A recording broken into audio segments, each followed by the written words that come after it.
Nos encontramos en la Embajada de Venezuela, aquí en Quito, para dialogar en los siguientes minutos con Ana Elisa Osorio. Ella es vicepresidenta del Parlamento Latinoamericano y además preside una entidad que recientemente se ha creado de apoyo al Ecuador por el caso Chevron, este caso tan complejo que está atravesando no solamente Ecuador, sino América Latina. Bienvenida al Ciudadano y cuéntenos un poco cómo está esta circunstancia de haber creado un comité de solidaridad en Venezuela y darle todo el impulso que requiere América Latina en esta circunstancia frente a la Chevron, a esta empresa norteamericana. Sí, bueno, en primer lugar saludar a todos los hermanos y hermanas ecuatorianos. Desde aquí, desde Quito, me contenta mucho estar aquí, me gusta mucho esta ciudad. Tuvimos una visita del canciller Patiño hace 2 meses tal vez, donde nos explicó el tema de la Chevron Texaco, lo que estaba ocurriendo, los desastres en la Amazonía, y decidimos, le propusimos a ella que conformar este comité de solidaridad con el Ecuador. Bueno, estuvimos organizando durante estas últimas semanas y ya hace unas 3 semanas se conformó el comité. Tenemos una declaración de principio que tiene que ver con la defensa de nuestra naturaleza, defender nuestra Amazonía, la unidad latinoamericana y caribeña, porque nosotros el tema de la integración y de la unidad no puede ser un discurso, tiene que ser una expresión en una práctica, en acciones, y eso es lo que estamos haciendo. Hemos tenido mucha receptividad de distintas universidades, estudiantes universitarios, tanto de universidades públicas como privadas, pero también de los colectivos sociales, del Partido Socialista Unido de Venezuela, del Partido Comunista de Venezuela. Es decir, ha habido una conciencia de diferentes sectores de Venezuela de apoyar este caso emblemático que puede ser considerado uno de los casos más complejos que atraviesa un gobierno, por lo que se considera la Chevron Texaco una empresa transnacional, una de las más grandes del mundo. Fíjate, porque para nosotros no es ajeno. Recordemos que nosotros antes del año 76, la empresa petrolera estaba en manos de las transnacionales.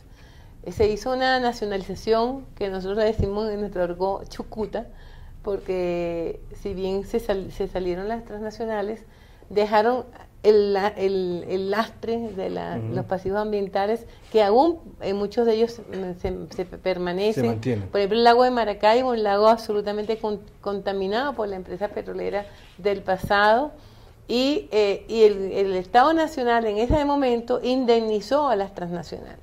Entonces eso está en la memoria del pueblo venezolano. O sea que cuando se nos convoca a defender al pueblo de Ecuador, al gobierno de Ecuador, es una causa común, porque el pueblo venezolano ha pasado por un proceso de concientización política.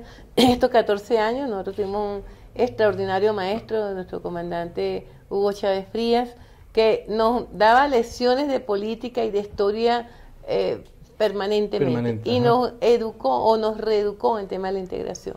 Entendemos la integración como un tema de cooperación, de complementación, de solidaridad.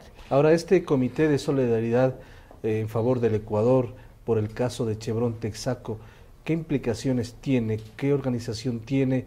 ¿Qué alcances tiene? Bueno, es un comité que recién está empezando. Como dije, fue juramentado hace aproximadamente 3 semanas.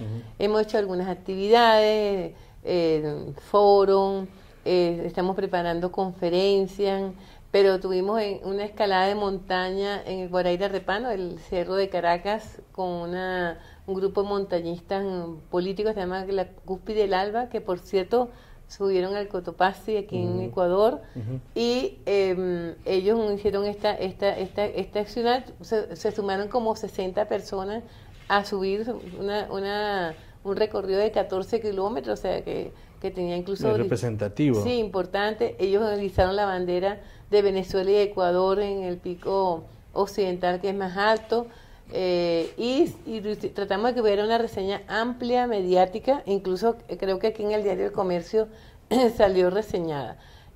Vamos a hacer una bicicletada el 24 de noviembre, ahí aspiramos por lo menos 1000 ciclistas, y que personas, incluso estamos promocionando mucho el uso de la bicicleta como medio de transporte en Venezuela, entonces hay muchos colectivos, se han animado y lo vamos a hacer en domingo para que tenga más visibilidad para la ciudadanía y en dos grandes avenidas de Caracas, ¿no? Pero además pensamos que podemos contribuir con la suma de otras voluntades internacionales. Nosotros llevamos una declaración al Parlamento Latinoamericano que fue aprobada, el compañero Río Cabeza la llevó a la reunión en la Asamblea de la Eurolat, también fue aprobada una mención en favor del gobierno ecuatoriano en contra de las apetencias de la Chevron Texaco y de esta demanda en la Corte de la Haya que es absolutamente incongruente, es absolutamente absurdo, es aquí como patas arriba, como dice el hermano Eduardo Galeano, pasan estas cosas cuando la propia Corte de la Haya le obliga o le pide al Estado de Ecuador que suspenda las medidas que un tribunal ha dictado contra la empresa. O sea, te está pidiendo al Ejecutivo que intervenga el Poder Judicial, cuando tanta laraca se hace con la separación de poderes. Y ese, ¿no?, es un tema fundamental. Justamente la Corte Nacional de Justicia confirmó la sentencia en contra de esta empresa, aunque con un monto menor. De todas maneras, en última instancia, la justicia ecuatoriana ya ha determinado la culpabilidad de Chevron. Así, fíjate, y también en esta tarea que estamos emprendiendo, hemos hecho enlaces con ALBA, con UNASUR, con Mercosur y con la CELAC, para que los movimientos sociales que están conformados en torno a estas instancias de integración también se pronuncien. Y actúen en consecuencia. Ahora, esto nos lleva a otro escenario que también viene a ser complicado para algunos países progresistas de América Latina. Muchos de ellos mantienen tratados bilaterales de inversión con Estados Unidos o con otros países europeos y que a la postre han sido negativos y que ahora Ecuador está en un proceso de revisión de esos tratados bilaterales de inversión. ¿Cómo está la situación en este contexto allá en Venezuela?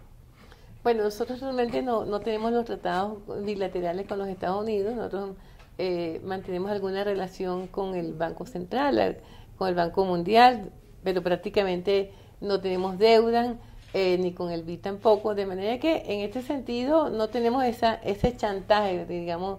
De por cierto, siempre denunciamos los tratados bilaterales y por eso el presidente Hugo Chávez Frías, junto con otros presidentes del momento, como el presidente Kirchner, el presidente Lula, tomaron la bandera de luchar contra el ALCA, porque el ALCA era justamente la muerte para nuestras economías, la muerte para nuestra soberanía y nuestra independencia. Por eso nace el ALBA y ahora la CELAC, que es el futuro de la integración tal como lo enseñó Bolívar, o sea, la integración de América Latina y el Caribe sin los Estados Unidos, sin Canadá, y que efectivamente es al que tenemos que apostar. En la medida que el bloque de América del Sur, vamos a empezar por UNASUR, que es el más consolidado, sea un bloque fuerte, nosotros podemos tener un muchísimo más fuerte para confrontar al imperio, confrontar el norte, que vive incluso buscando cómo intervenir, cómo desestabilizar. Nosotros lo estamos viendo hoy en Venezuela. O sea, hay toda una agenda desde el imperio norteamericano para desestabilizar el gobierno del presidente Maduro, como lo hicieron reiteradamente con el presidente Chávez. Las noticias que llegan de los grandes medios tradicionales, especialmente privados, es que Venezuela vive un caos, que no hay una gobernabilidad, que existe una hiperinflación y que sin lugar a dudas hay un momento social bastante complejo. ¿Cuál es la visión suya respecto al momento que está viviendo Venezuela? Bueno, ha habido un guión para hacer una guerra económica que tiene que ver con la instauración de un dólar paralelo en un mercado negro que es absolutamente artificial. Eso lo han hecho incluso los comerciantes, los empresarios, a los que se les ha entregado los dólares a 6.30 y que muchas de las cosas entonces no han facturado todo lo que o no han importado toda la cantidad de dólares y entonces han empezado a inyectar dólares en un mercado negro que ha producido una distorsión importante y llevado a la inflación. Por otra parte, ha habido acaparamiento para producir desabastecimiento, el lentecimiento muchas veces en algunas fábricas. Comentaba anteriormente que una de las fábricas de papel higiénico, estaba trabajando a media máquina y entonces decía que había problemas laborales, pero era una cosa inducida por la empresa. Nosotros estamos seguros que vamos a salir de esta situación. El presidente Maduro ha tomado medidas duras. ¿Esas medidas son las más adecuadas para enfrentar la crisis? Son medidas Yo creo que no son las únicas que van a tomar. Él ha dicho que va a anunciar otras medidas. Habrá que tomar medidas también más estructurales, pero estas medidas que había que salirle al paso porque en Venezuela hay una enorme liquidez y por eso es que no hay desestabilidad total, no hay una desestabilización, porque el pueblo tiene dinero, está cobrando el salario se ha venido incrementando para que esté al par de la inflación. Eso nunca había ocurrido en el pasado antes de Chávez, quiero decir.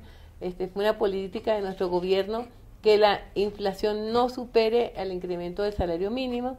Se pagaron ya los aguinaldos y la gente sale a comprar. Entonces se consiguen que los electrodomésticos en la última semana se duplicaron de precio, se triplicaron de precio. Porque la versión es que no hay gobernabilidad allá en Venezuela y que la situación es caótica, ¿no? Sí, lo que pasa es que no tenemos una ley que regule los precios, ¿no? Y entiendo, el presidente Chávez, el presidente Maduro está pidiendo una habilitante justamente para poder ponerle un tope a las ganancias. Porque justamente estamos viendo que estos empresarios, que los que se les ha intervenido las empresas, que no se han allanado ni se han despropiado, nada que simplemente le estamos exigiendo que vendan a los precios justos. Convenidos. Esta ley habilitante que le permitirá al presidente Maduro tomar otro tipo de decisiones, ¿es la salida política importante en este momento? Es un apoyo importante para poder tomar incluso sanciones, porque algunos casos ni siquiera están tipificados, hay que tomar sanciones. Por ejemplo, el tema ha habido una fuga de divisas importante, que se calcula en unos 20.000 millones de dólares. Esta fuga de divisas tiene cómplices internos, y el presidente incluso lo ha dicho. Entonces tiene que haber castigos importantes, ejemplarizantes para incluso los funcionarios del Estado que estén prestados para la fuga de divisas, porque no es una tontería, estamos hablando de 20.000 millones de dólares y, por ejemplo, nuestras leyes no consideran la repatriación de lo que se robó a alguien, pues. Claro. Entonces eso es importante retomarlo, porque tú vas preso pero sales 5 años, 10 años, las penas eran, creo que lo máximo eran 10 años de cárcel. Sales y luego sales y disfrutas de los recursos. Tú disfrutas que lo que robaste. ¿Sí? Entonces hemos insistido en esa lucha contra la corrupción, en sanear el Estado. Y es advertir, ese es un riesgo que todos podemos correr. Realmente la vigilancia permanente sobre nuestros funcionarios, la conciencia política, porque efectivamente se convirtieron en lo que nos llamaban en un pasado y realmente se convirtió en una realidad, una boliburguesía, o sea, una burguesía bolivariana, pero que es una bolivariana de Bolívar, no, de Bolívar del dinero, no de Simón Bolívar, sino bolivariana que está traicionando a su país, que está traicionando a Venezuela. Muchas gracias por recibir al ciudadano y por comentar estos temas que son importantes. Muchísimas gracias a ustedes, muchas gracias y saludos a todas y a todos. Ana Elisa Osorio, vicepresidenta del Parlamento Latinoamericano y preside también esta especie de organización y comité de solidaridad de Venezuela en favor de Ecuador por el caso Chevron Texaco. Hemos hablado también de la situación política y económica que está viviendo en estos momentos Venezuela. Vamos a hacer una pausa. Regresaremos con más información enseguida.